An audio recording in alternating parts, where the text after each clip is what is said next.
ആഹാരത്തിലൂടെ ഒക്കുന്നിടത്തോളം രീതിയിൽ ശുദ്ധമായ വൃത്തിയുള്ള ആഹാരം കഴിച്ച് അതിലൂടെ ആരോഗ്യം രക്ഷിക്കുക എന്നുള്ളത് വലിയ ഒരു കാര്യം തന്നെയാണ്. ഇവിടെ ഈ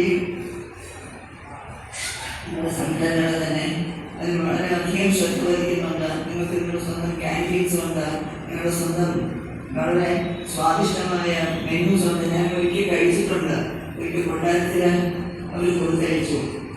ഞാൻ പറയുന്നതിലെല്ലാം നമുക്കൊന്നും ചെയ്യാൻ പറ്റൂലായിരിക്കും. ചിലപ്പോൾ ഒരു ഹോൾ സീരീസാണ്, 10-24 സാധനം ഉണ്ട്. അപ്പോൾ അങ്ങനെ പക്ഷെ വളരെ ശുദ്ധമായ പ്യുവർ വെജിറ്റേറിയൻ ആണ്. അത് വേറെ വലിയ കാര്യമാണ്. എങ്ങനെയൊക്കെ നമ്മൾ നോക്കിയാലും നോൺ വെജിറ്റേറിയൻ നല്ലതോ മോശമോ എന്നുള്ള കാര്യമല്ല. ഞാൻ പ്യുവർ വെജിറ്റേറിയൻ ആണ്. ഞങ്ങളുടെ ഫാമിലി മാത്രമല്ല, ഞങ്ങളുടെ സമുദായം അത് കഴിക്കുന്നവരാണ് ഇല്ലെന്നല്ല, ക്ഷത്രിയ സമുദായം. നമ്മൾ ആലോചിച്ച് നോക്കിയാൽ തന്നെ മാംസവും മത്സ്യവും കോഴി ഇതൊക്കെ ഇതെല്ലാം എടുത്ത് അതിനെ വെച്ച് കഴിക്കുമ്പോൾ ആ ഇതിൽ തന്നെ എത്ര മാറ്റങ്ങൾ വരും. പിന്നെ മാത്രമല്ല ഇതിൻ്റെ ജീവൻ പോകുമ്പോൾ അതിനെ കൊല്ലുകയാണല്ലോ. അത് നോർമലായിട്ട് കഴിക്കുകയല്ല, അതിനെ കൊല്ലുകയാണല്ലോ. കൊല്ലുമ്പോൾ അതിൻ്റെ ആ താപം, ആ ജീവൻ പോകുമ്പോഴുള്ള താപം ഒരു ശാപമായിട്ട് മാറുകയും എന്ന് പലപ്പോഴും എനിക്ക് തോന്നിയിരുന്നു. അപ്പോൾ ജീവൻ പോകുന്ന സമയം അതിൻ്റെ ആ ഒരു പെപ്പറാണ് അത് ഈ കഴിക്കുന്നവർക്ക് ഒരു താപമായിട്ട് ശാപമായിട്ട് മാറുകയോ എന്ന് ചിലപ്പോൾ തോന്നുന്നുണ്ട്. ഏതായാലും അതെങ്ങനെയാണ് അവരുടെ ഇഷ്ടം എന്നുള്ളതേ ഉള്ളൂ. പക്ഷെ ഇവിടെ എല്ലാം വെജിറ്റേറിയൻ ഫുഡാണ്. പിന്നെ എനിക്ക് പ്രത്യേക ഇഷ്ടമുള്ള ഒരു കാര്യം, ഞാൻ ഉള്ളി വെളുത്തുള്ളി കഴിക്കാറില്ല. അപ്പോൾ ഇവിടെ അതുമില്ല. താമസിക്കുന്നതെന്നൊക്കെ ഗീതയിൽ പറയും, ഉള്ളി വെളുത്തുള്ളിയൊക്കെ താമസിക്കുന്നതുമായിട്ടാണ് പറയുന്നത്. അതുമില്ല. അതൊന്നുമില്ലാതെ പ്രകൃതിയിൽ നിന്നും കണ്ടുപിടിച്ച ദേഹത്തിന് ഏതാണ് ഏറ്റവും നല്ലത്, ആരോഗ്യത്തിന് ഏറ്റവും നല്ലത് ഏതാണ്. ഇത് ട്രീറ്റ്മെൻറ്റ് മാത്രമല്ല, ചികിത്സയല്ല, പ്രിവെൻഷൻ. സോക്കേട് വരാതിരിക്കാനായിട്ട് നോക്കുക. സോക്കേട് വന്ന് മാറ്റുകയല്ല. Prevention is better than cure. അത് ആയുർവേദത്തിൽ അത് തന്നെയാണ്. ആലോപ്പതി നോക്കുകയാണെങ്കിൽ, ഒരു ചെടി എടുക്കുകയാണെങ്കിൽ ആലോപ്പതി ചെയ്യുന്നത് മിക്കവാറും അതിൻ്റെ പൂക്കളും അതിൻ്റെ പഴങ്ങളും ഒക്കെ നോക്കുകയാണ്, അതിനെ ചികിത്സിക്കുകയാണ്. അത് സിംറ്റംസ് ആണ്. ചെടി നോക്കി സിംറ്റമാറ്റിക് ട്രീറ്റ്മെൻറ്റ് ആലോപ്പതി. ആയുർവേദം അങ്ങനെയല്ല, ബേസിക്കാണ്. അത് ചികിത്സിക്കുന്ന വേരിനെയാണ്. ആക്ച്വൽ റൂട്ടിനാണ് ആയുർവേദം, ബേസിക് ചികിത്സയാണ്. മറ്റേത് സിംറ്റമാറ്റിക്.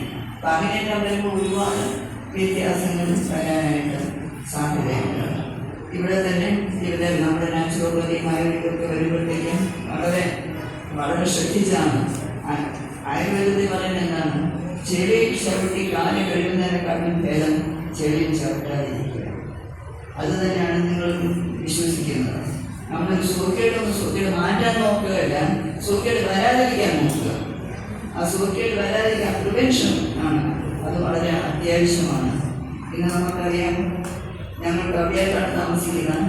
കവടിയായിട്ട് വെളിയിൽ ഇറങ്ങി കഴിഞ്ഞാൽ കുറവോണം റോഡ്, കുറവോണം ആ ഒരു ജംഗ്ഷൻ, മലബാർ ജംഗ്ഷൻ വരെ ഓൾമോസ്റ്റ് അങ്ങോട്ടും ഇങ്ങോട്ടും റെസ്റ്റോറൻറ്റ്സും ടീച്ചറീസുമാണ്. പലതും റോഡിൽ വെച്ച് നിൽക്കുകയാണ്. ചിലപ്പോൾ പേരിലൊക്കെയുള്ള ഇറാനിയൻ ഫുഡ്,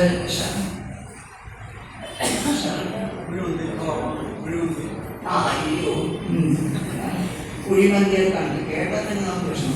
കുഴിമന്തി എത്രയോ. പിന്നെ അത് റോഡിൽ തന്നെ വണ്ടികൾ വന്ന് വെച്ച് വിൽക്കുന്നുണ്ട്. ഇതൊക്കെ എത്രമാത്രം വൃത്തിയായിരിക്കും ശരിക്കും നോക്കുകയാണെങ്കിൽ, എത്ര വൃത്തി കാണിക്കുന്നതിനൊക്കെ.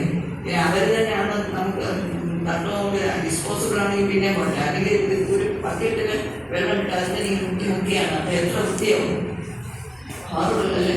അപ്പോൾ ആ രീതിയിലൊക്കെ ഒരുപാട് വന്നിട്ടുണ്ട്. ആ ഒരു സ്ട്രെച്ച് മുഴുവൻ ഇപ്പോൾ ഫുട്ബോളിൻ്റെ ഒരു രീതിയായിട്ട് മാറിയിട്ടില്ല. അങ്ങനെയൊക്കെ വരുന്നുണ്ട്. അതൊക്കെ ആളുകൾക്ക് ഇഷ്ടം. പിന്നെ ഇപ്പോൾ വേറൊരു വിലയുണ്ട്. നമുക്ക് നമ്മുടെ ഭവനത്തിൽ പാചകം ചെയ്യണമെന്നുണ്ടെങ്കിൽ ഏതൊരു കുഞ്ഞിൻ്റെ ചോദിച്ച പോലെ, കുഞ്ഞിന് ആഹാരം എവിടുന്ന് വരുന്നത് ചോദിച്ചപ്പം സൊമാറ്റോ, പിന്നെ വേറൊന്നും വേണം. അതുപോലെ സ്വിഗ്ഗി സ്വിഗ്ഗി, സൊമാറ്റോ, സ്വിഗ്ഗി